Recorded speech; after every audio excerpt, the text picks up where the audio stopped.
పుస్తకంలో చదువు మస్తకంలో విద్య అని పూర్వం మన వారు ఒక మాట అనేవారు. ఈ మాటలోని అంతరార్థం ఏంటి? ఇచ్ఛా క్రియా జ్ఞానములు అనే సంబోధనతో మాట్లాడడం మొదలుపెట్టుకున్నాం. పుస్తకేషు చ యా విద్య మస్తకేషు చ యద్ధనం అని ఒక పూర్వపు సామెత. మాట వరుసకైనా కూడా ఎంతో అర్థమైనటువంటి అర్థాన్ని తనలో నిబిడీకృతం చేసుకున్నటువంటి మాట ఇది. పుస్తకంలో విద్య ఏం ప్రయోజనం? పుస్తకానికి మాట్లాడే శక్తి లేదుగా. మస్తకేషు మన బుర్రలో చేరితే అది ధనంగా మారుతుంది. కరిష్యామి వ్రతం మాతః నవరాత్రం, ఉత్తమమైన వ్రతం ఇది. ఇలాంటి వ్రతంలో ఇచ్ఛా క్రియా జ్ఞానములు అనే ఆ మూడింటిలో ఇచ్ఛ మొదటి 3, క్రియ రెండవ 3, జ్ఞానం మూడవ 3.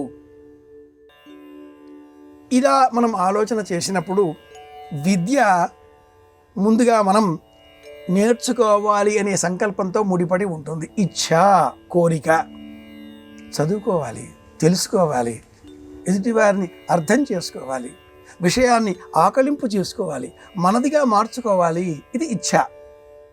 రెండవది క్రియ. చేస్తున్న ఆ పని ఇప్పుడు మనలో ఒక సంకల్పం, నేర్చుకోవాలి తెలుసుకోవాలని పుట్టిందిగా. దాంతో ఆ నేర్చుకునే సంకల్పానికి క్రియాత్మకమైన రూపం.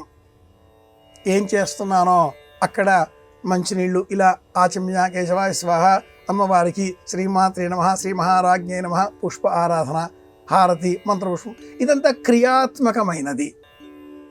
క్రియ చేసి చేసి ఎందుకు చేస్తున్నాను అనే ఆలోచన మనలో కలిగితే అది జ్ఞానం.